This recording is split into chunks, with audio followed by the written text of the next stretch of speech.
Continuamos en Argumentos conversando con el diputado de la Asamblea Nacional, José Gregorio Correa, hablando acerca de esta dinámica de Venezuela y Estados Unidos, lo que se puede esperar para enero del 2025 y lo que resta también del próximo año. Hablando específicamente de ese tema de las licencias, de esas concesiones que se le están dando pues a las empresas de la industria petrolera, ¿cómo queda esa dinámica? ¿Cómo afecta también pues eso de alguna forma la economía nacional? Porque si bien se esperaba y las expectativas para este 2024 eran que a través de las elecciones se lograra parte de esa legitimidad y que eso de alguna forma trayera también inversión a nuestro país y que esto pudiese mejorar la dinámica económica de nuestro país, porque si bien hay opciones para poder diversificar, la realidad es que mucho de esto o de lo que pasa económicamente en nuestro país depende de la dinámica petrolera.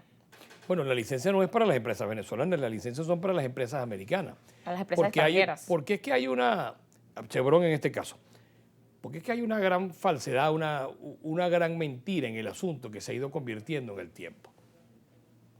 Esa ley Bolívar que sacaron en Estados Unidos, que está aprobada en la Cámara de Representantes y que ahora irá al Senado, no sé si los tiempos alcanzarán para que sea en el gobierno de Biden o le toque a la mayoría de Trump, que la tienen las dos cámaras, aprobarla y promulgarla.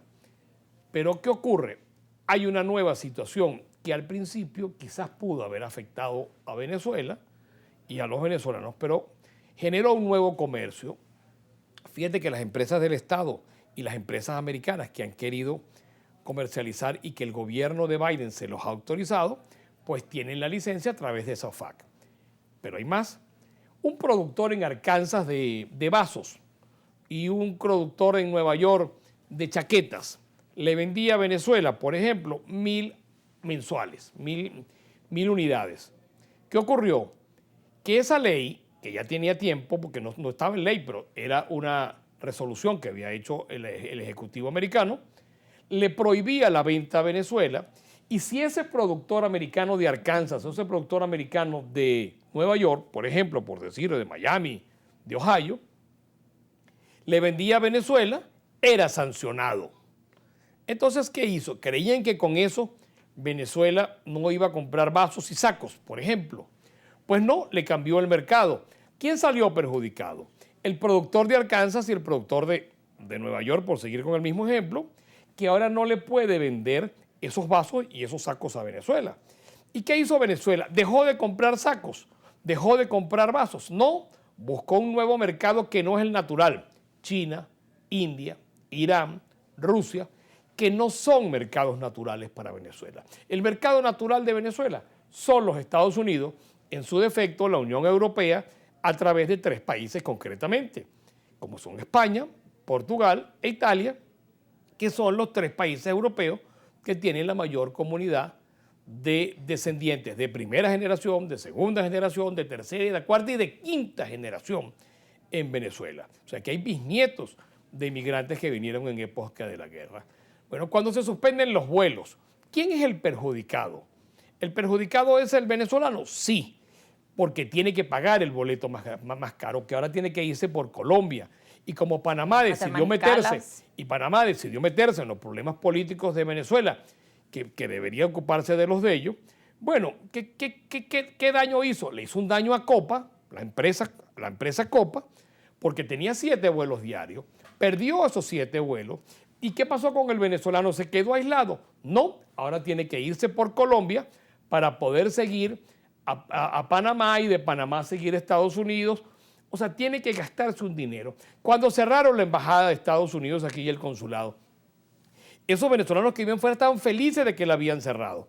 Pero antes, ese televidente que está ahorita en sintonía, iba ahí a Valle Arriba, sacaba su visa y se gastaba lo que le costaba el taxi o el estacionamiento. Ahora no, ahora tiene que ir a Madrid, a Panamá, Curazao, Aruba, Paraguay, a sacarse la misma visa. ¿Quién salió perdiendo? Ahí perdió fue el venezolano. Entonces, son políticas erradas que lo que le han hecho es daño a las empresas y en algunos casos a los propios venezolanos. Cuando esos venezolanos pedían el cierre del consulado americano, eso estaba dañando al gobierno de Maduro para que Maduro no sacara la visa. No, era para que usted, que no está metido en política, que no tiene nada que ver, no pudiera sacar la visa. ¿Qué ocurre con las sanciones? ¿Qué ocurre con el tema de las cuentas? Esas cuentas que usted tiene, amigo televidente, de 1.000, 2.000, que no puede hacer un CELE, ese empresario que tiene que comprar la materia prima que para poderla pagar tiene que triangularla y hacerle un engaño a los americanos que ellos saben que lo están engañando, porque entonces tienes que mandar el dinero a Bogotá o mandar el dinero a Aruba para que después le paguen a Estados Unidos la materia prima que necesita el comerciante aquí o el empresario aquí o el fabricante aquí. ¿Quién perdió? Pues el empresario venezolano. Perdió Maduro, entonces Maduro dejó de pagar la cuenta de su materia prima. Pues no, yo creo que esto es un error, seguir metido en la materia de sanciones y de bloqueo para Venezuela. Ahora, ¿cómo avanzar entonces en una dinámica distinta, también entendiendo que ahora con nuevos funcionarios que van a entrar junto a la administración de Donald Trump, hay medidas que no se sabría hacia qué dirección van a tomar? A lo mejor Algunos veían, por conversando. ejemplo, podría ser esa una de las opciones. El escenario podría ser variado. ¿Y cómo lo ve usted? Porque también algunos temían sobre las reacciones que pudiese tener un Marco Rubio, por ejemplo. Yo no sé si Trump va a recaer en el mismo error de la estafa anterior de que había otro presidente. Ya con eso bastante lo engañaron y bastante se engañó, se autoengañó o lo engañaron, como lo quieran definir. Eso bastante, y no le trajo ningún provecho. Fíjate dónde está y fíjate dónde estamos. Quién salió fortalecido y quién ha salido debilitado y dividido. Ojalá que terminen conversando, porque al fin y al cabo la política no puede ser la que le cause sufrimientos al ciudadano venezolano, que es el que me interesa, al ciudadano venezolano que vive en los Estados Unidos. Porque ese venezolano que vive en los Estados Unidos, que pide sanciones y bloqueo, también es afectado. Porque como no tiene consulados, como no hay relaciones, no hay consulado. Un venezolano que necesita atención consular porque sufrió un tema, lo que ellos llaman de carácter penal, tiene un problema judicial, no tiene asistencia del consulado. Cuando un niño nace, un niño hijo de una venezolana o de un venezolano en Estados Unidos, no tiene consulado donde presentarlo. Cuando un venezolano necesita sacar el pasaporte, no lo puede sacar porque no hay consulado. ¿Y quién gana con eso? O sea, ¿quién se debilitó el gobierno de Maduro? Porque la señora Juana, que tuvo un hijo en Arkansas, no lo pudo presentar. Entonces el gobierno se debilitó. No, se perjudica a la señora Juana y el niño que nació, que no tiene la identidad que tiene, que debería ser venezolano por nacimiento, de acuerdo al artículo 32 de la Constitución de la República Unificada de Venezuela, que aunque haya nacido en otro territorio, pero es hijo de venezolano o de venezolano, es venezolano por nacimiento. Una persona que muere, un familiar de alguien que muere en Estados Unidos, ¿dónde lleva el acta de defunción? ¿Cómo la puede apostillar? ¿Cómo para los efectos sucesorales? Una persona que vive allá o vivía, murió y tiene cosas que suceder aquí, una casa, un apartamento, bienes, ¿cómo hace para la herencia si no hay la constancia de que murió? Entonces, esos son temas de profundidad, esos son temas de derecho internacional público y de derecho internacional privado que la emoción de la política les tapa la necesidad. No hay un venezolano que pueda hacer un trámite en Estados Unidos. Y lo grave es que se hayan acostumbrado a vivir sin el consulado. Claro, y ahora es ese punto, ¿cómo avanzar a que esas relaciones se puedan retomar? Con diálogo.